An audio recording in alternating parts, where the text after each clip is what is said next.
Welcome back to my channel. I just launched some new envelopes, so I've been going through them and doing video tutorials on all of them. This one is a sheet of 2. You can see that their outcomes will be 2 different sized envelopes.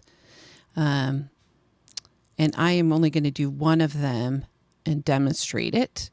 So I am cutting it down to size, and then once I've cut it down to size, I'm going to cut out the little cutout edges. Now, if you have a We Are Makers envelope punch board, you could absolutely use these on that board. I think I'm going to go back and add in the designs without the cutouts in them so that you can just use the board for those. So that you can have them with and without cutouts, depending on whether or not you have that punch board. But here I wanted to try one without the punch board, with just the cuts and the scoring board. And so I made this design. All right, this is going to fold down into quite a small envelope. And envelopes are challenging because they require so much paper. So the biggest size one that I can get on an 8.5 by 11 piece of paper is not going to make that big an envelope. And when you get into the 5 by 7 cards or whatnot, the envelopes for those require a 12 by 12 piece of paper to start with. And then I cut it down to, I think it's 10 or 10.5.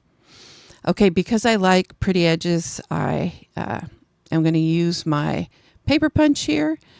And this is an important thing to know. You can always turn it over when you're punching so you know exactly where the paper is in it. When you're doing these, you got to get them in there quite straight or they don't do the cut correctly. As you can see, I messed it up more than once on this design. And when I get it finished, then I'll start doing the folding part of the process.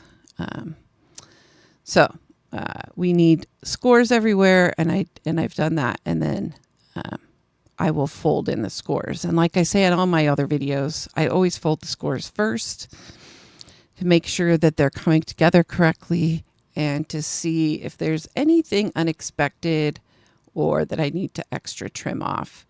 In this design, for example, there is just a little extra trim on the sides I'm going to have to cut down because it's not a perfect little circle there that I made. I used an ellipse instead of a circle to make those cutouts. So I go through this and I notice, oh, yep, that's sticking off, and I'm going to use my scissors.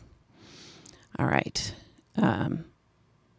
These envelopes are great in junk journals, or you can add them on even to handmade cards if you want to put like a special little card in there.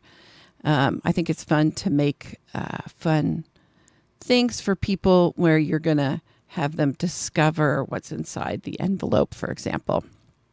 Okay. Now, when I cut this all down and put it together, sometimes I think about whether or not I would put together an envelope in a different way. So in this one, I kind of thought about, should I put the flaps on top of the bottom? But I decided it was better with the bottom on top of the flaps. So I get my trusty glue tape and I'm going to glue them right down. We are not going to go over closures in this video. I have one video, that the 3x5 envelope 2 ways, where I talk about closures. But you can use anything you want. A little piece of Velcro. You can use a little piece of tape there.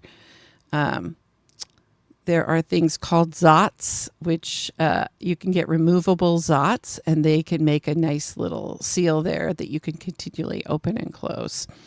Otherwise, if you're just going to open it once, I recommend 2-sided tape, which you can get on Amazon in lots of different sizes and form factors.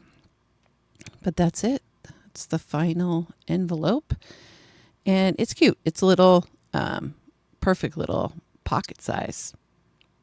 If you like this video and others like and want more tutorials like this, please like and subscribe to the channel.